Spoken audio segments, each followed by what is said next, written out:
Here's your host, Alex Garrett. On my line right now is someone who does a lot of photo shoots, and you can find him at Jeff Smith on his Facebook page. But yesterday was probably one of the more special photo shoots for him, as he got to shoot the statue unveiling of Frank Sinatra in Sinatra's hometown of Hoboken, emceed by Joe Piscopo of M970 The Answer. And it's through 970 that Jeff and I know each other, and now he's running my podcast. So, Jeff, as I was saying, you do a lot of photo shoots, but yesterday had to be very special for you. Very much so. I've known Joe for a little while, maybe a couple of years. And when I think, I either heard about this off of his a Facebook post of his or his radio program, one of the two, maybe both.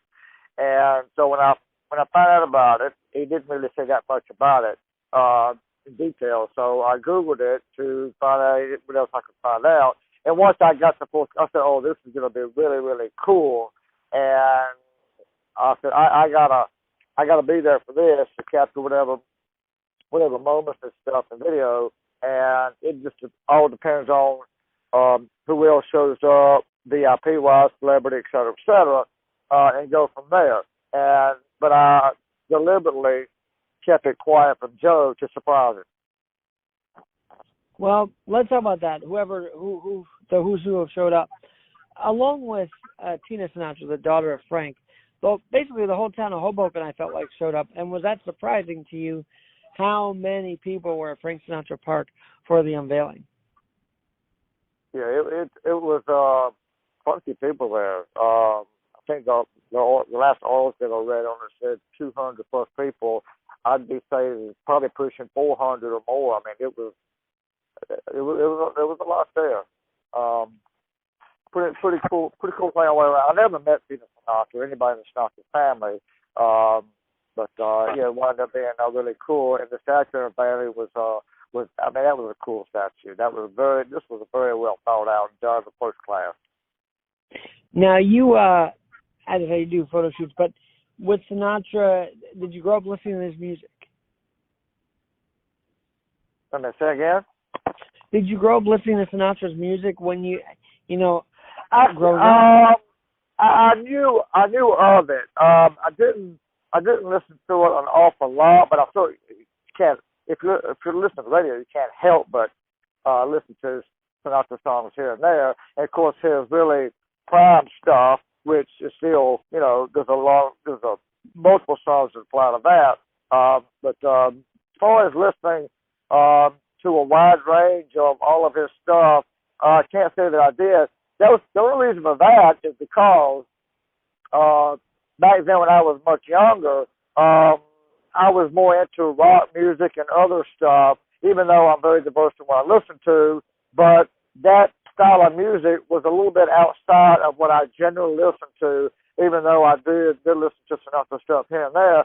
But having said that, and more, I have expanded what I listen to. That has changed dramatically, and I've been listening to more and more of it. And at the same time, coming to a much greater appreciation of his music, his talent, him as a man, his family, et cetera, et cetera. So it's really kind of, I guess you call it, all of that come in on the back door of this. And so, and even after it started, I'll be listening to more of that and getting into his music. So I'll recognize more stuff when I hear it on the radio or anywhere else. But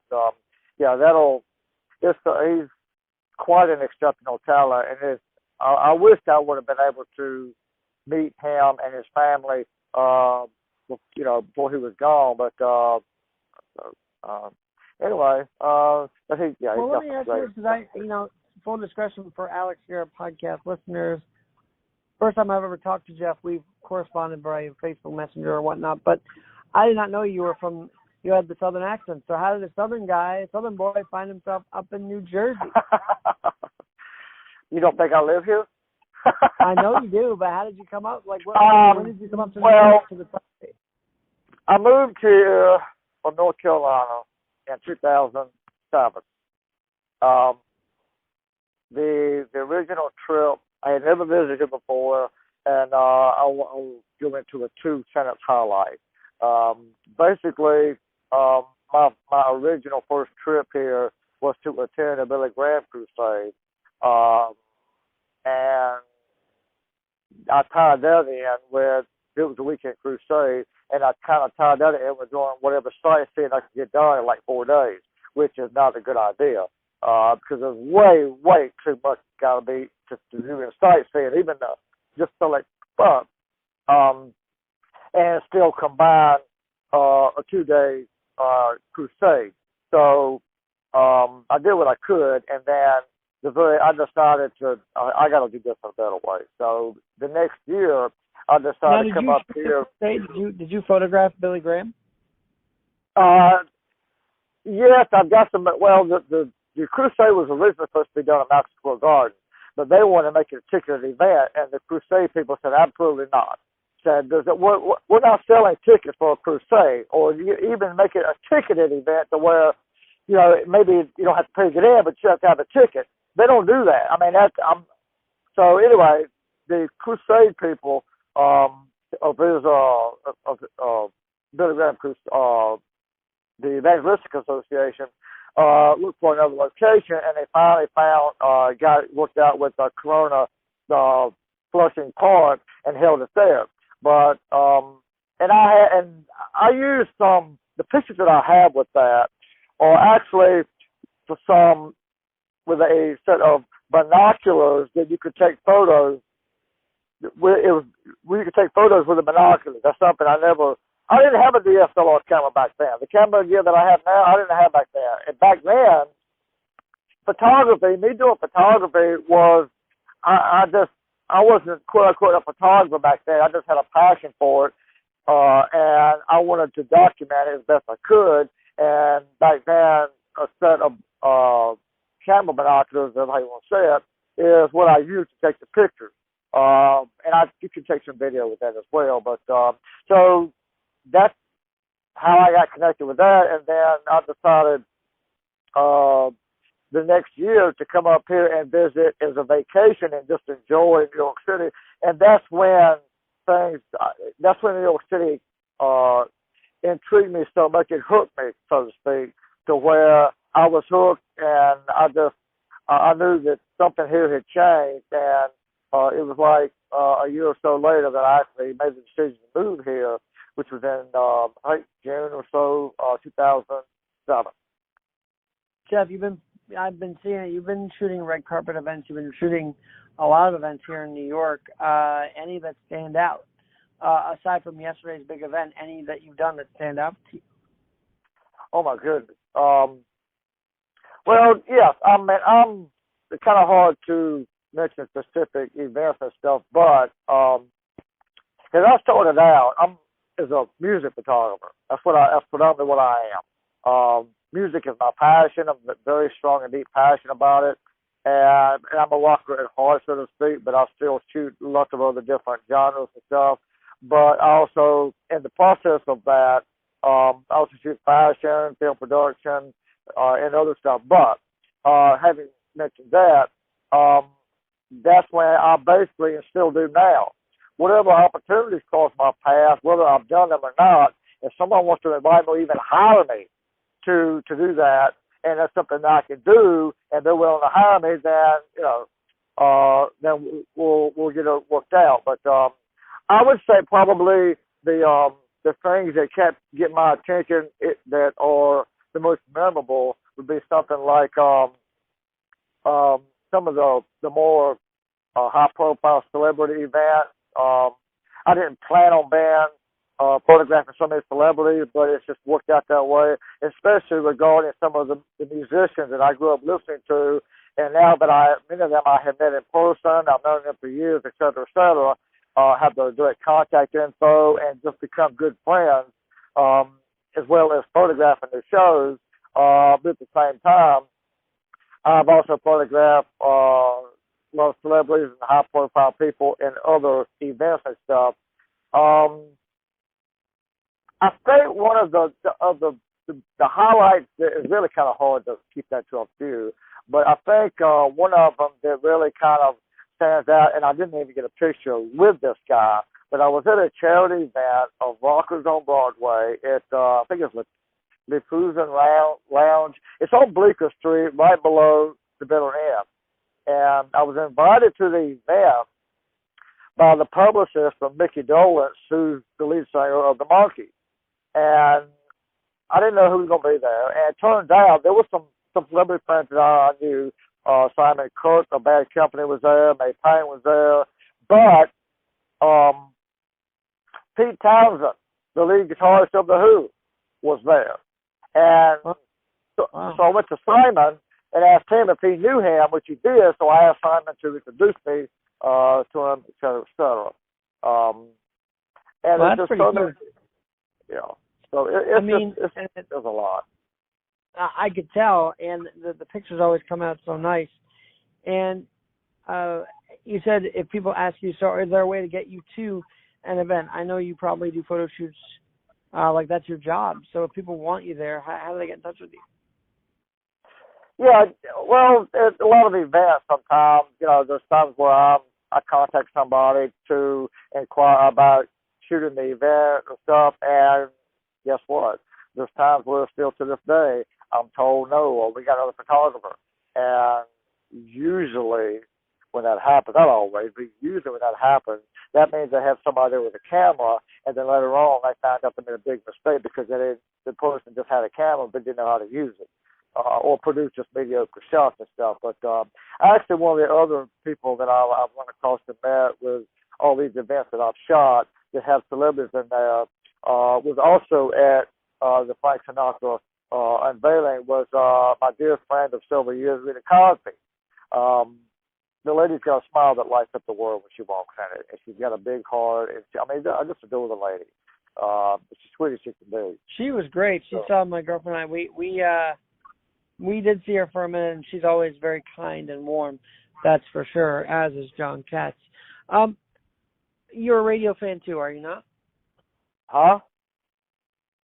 You're a radio fan. Like, not only do you go out to these events, but you love listening to the radio. Yeah, I listen. Yeah, I listen actually when I can.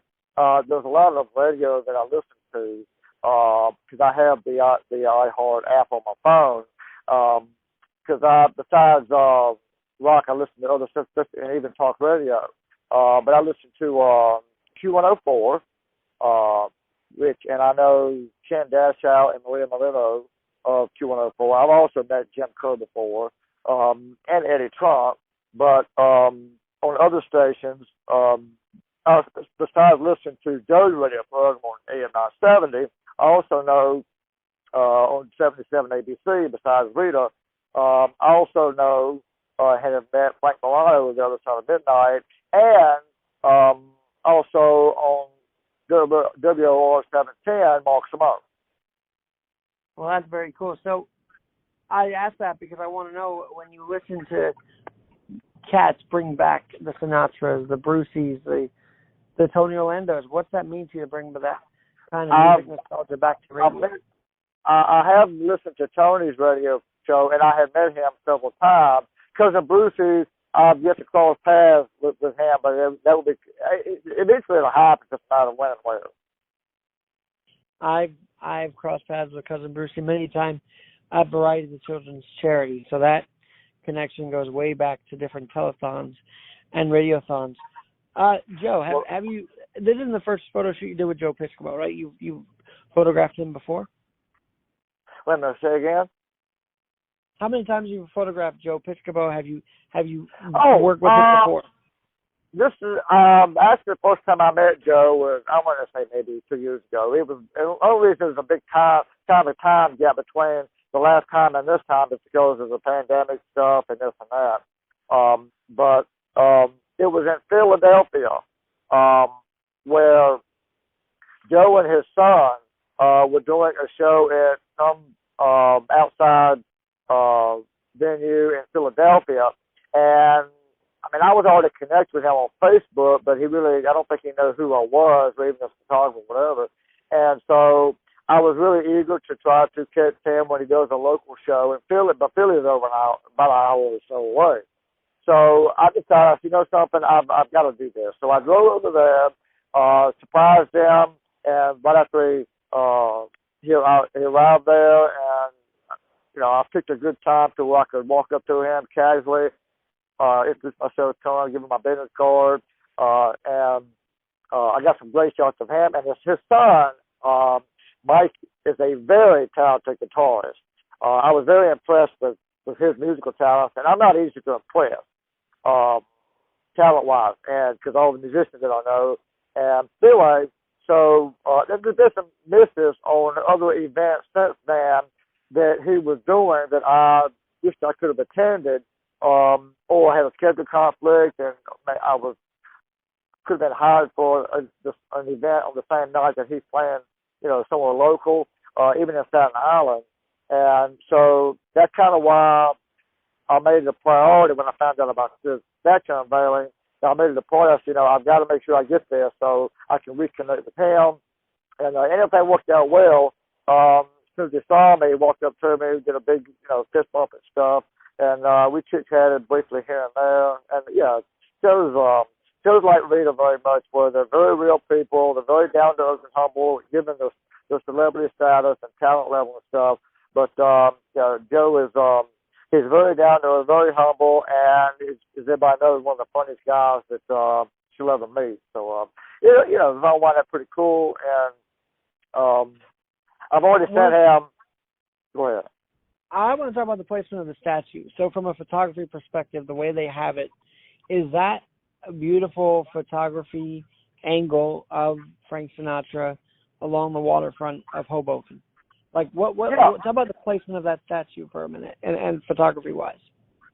Yeah, anytime, from my perspective, anytime you can get, actually, either way, when you get a picture of Joe, where the Manhattan in the background, or even if you reverse it and do a shot with parts of Hoboken in the background, either way, you can't miss. I mean, it's going to be a great shot. And there's almost no shots of Joe that aren't going to be a great start with. So, but with having those backgrounds, I know it's going to, you know, put it over the top, the icing on the cake. So, cool stuff. If I would have had time, and he would have gotten there earlier, because I didn't see him until the last minute, right before the event started. But if I would have had, if he would have gotten there earlier, or I'd seen him earlier and had some time, I would have asked him if we could kind of go off to the side a little bit and take a couple of quick shots, but that didn't happen. But you know, there'll be next time. Yeah, and I just think that the fact that the statue overlooks New York, New York, that's his theme song. That is Frank Sinatra, right? New York, New York. So it just is fitting. Now, when you seem like a very humble guy, so when you want these shots, you said you would have had them stand a certain way. Do you actually give some of these people directions, like, hey, you should go this way, and do they listen? I mean, high-profile celebrities, do they listen to your direction when you're like, yeah, you should stand this way to make it a good shot? Yeah, that has started to happen. I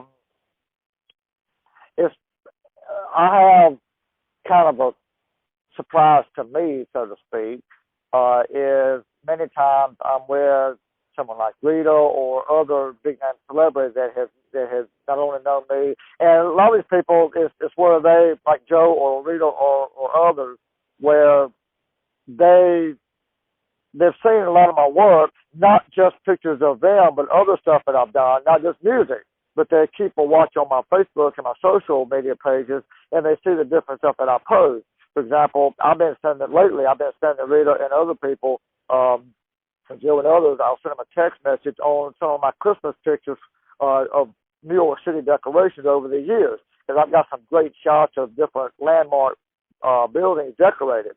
But anyway, to get to your point, yeah, there's times now where we're at an event or somewhere where here and there, yeah, I'm kind of directing the photo and how to do this and how to put so and go together. And 99% of the time, they'll listen to me doing what I ask, or, you know, or what I say. And now on occasion where with Rita, we have such a good relationship with all of this, where there's times where I will try to ask for this or that, and for whatever reason, it may not be the right time, and Rita will just say, just hold on, we'll, not now, or something like that. Anytime she does something like that, it's just one of the things where she's telling me in a very polite way, yes, but not now. And so that's kind of the cool. All of that is actually not about the photography. It's about the relationship that you have built and created with these people, which is, I place just as high a value on that as I do the photography end, because when I meet someone like Joe or Rita for the first time, and if I'm fortunate enough to get direct personal connection with them as far as contact information instead of just a business number or contact info, I get the personal side. I always try to at least briefly tell them, say, look, even though you may not know me that well, or you may not have seen much of my work, you need to know this right off from the start. I got you back. I would never deliberately or intentionally post something that has potential to embarrass you. If you ever see a picture that, for whatever reason, 99% of the time doesn't have anything with what I did, is something in the picture that they don't want posted, and when that happens, I'll say, okay, fine, done, deleted. But that's about the relationship part, where I say, look, I got you back, and I only post the best of the best. Having said that, why would you post any pictures that aren't the best of the best of them anyway? I can't. Yeah, I can't. I tell Rita and others this all the time when they'll see a particular picture, and they always will compliment. They'll give me a good compliment on. I always pick the best shots of them. And I go, I can't. I'm not like the paparazzi where I'll just post whatever I can get just because I got the picture, regardless of how you look in the shot or whatever. And I go, I can't do that to people, because I've been asked on occasion to do paparazzi type work, and the day that I have to hide behind the bushes and try to catch a celebrity completely unaware of where I am, and I pop out and basically scare the hell out of them to get a picture, is the day that I'm not doing that. I've never done that, and you can't treat people like that, even though you have a camera in your hand. The camera does not give you permission to do stuff like that, and so I just, that's going to affect the relationship you're trying to build within the store with. It's going to be counterproductive. So, bottom line is, one of my top priorities from day one of meeting someone like Joe or Rita or whomever, or like John Catsimatidis, who was also there, even though they have a family photographer there, covers all the events, my top priority with people like them or anybody, especially it just goes like 100 times over for people that are high-profile celebrities, is where their trust and confidence in me that I have their back is top priority, and under no circumstances, regardless of how long I've known these people, under no circumstances do I ever shortcut the professionalism. That's just not, for me, it's just not cool, and I value the relationship part and the business side as well. Yeah. I value that too much to do that. I know you got to go back to editing photos, but really, really quickly, I appreciate you taking time today. Where can people find your work? What's the website? What's the social media? Hit me with it. Well, social media, my photography page on Instagram, my photography personal page and photography page is Reflections NYC. And on Facebook, I have three pages actually. I only use two. One is my personal page, and then you have on my photography page, you have again, it's Reflections NYC, and sometimes the NYC is capitalized because that's actually where my photography started. Website, hold on just a second here, and I can pull up the link to it. It is reflectionsnyc.smugbuck. and I can send you the link to where you can post it. But that's once I can get connected with some type of major media company where my pictures can be posted for the public to see on a more frequent basis. Most of my stuff is still on social media and has been since day one. Once that I have been published before in the old Post and a few of the places here and there, but it's so infrequent that and sporadic that if you just go to anybody on the street and say, you know who so and so is, there's almost a zero probability they'll know who I am. That's why I want to get connected to some type of major media, which has been in the works for a while with all the people I know in the media. But you know, give it time. It'll happen. Just a matter of when and by whom the connection is made. And events like Sunday help speed that up. Well, I'm very thankful that we are connected, Jeff, and please don't hesitate to come back when you got other shoots that you want to talk about. Yeah, sure. I'll be finishing the edit today, and I'll send you the WeTransfer on select pictures. I also took some videos, which I also shoot for that stuff. So I'll send you. We'll look pictures. over that. Definitely. I'll post on social media as well and tag you. And thanks for doing this today, Jeff. Jeff Smith. Thanks so much, and we'll talk to you soon on Alex Garrett Podcast. Thank you. Take care now and be well. I'm Alex Garrett, where we're always adapting. We're always getting the creatives on, and we're frankly talking about things that should be trending but aren't, and talents that should be trending, and that's why I want to get Jeff on. So thanks so much, and talk to you guys soon.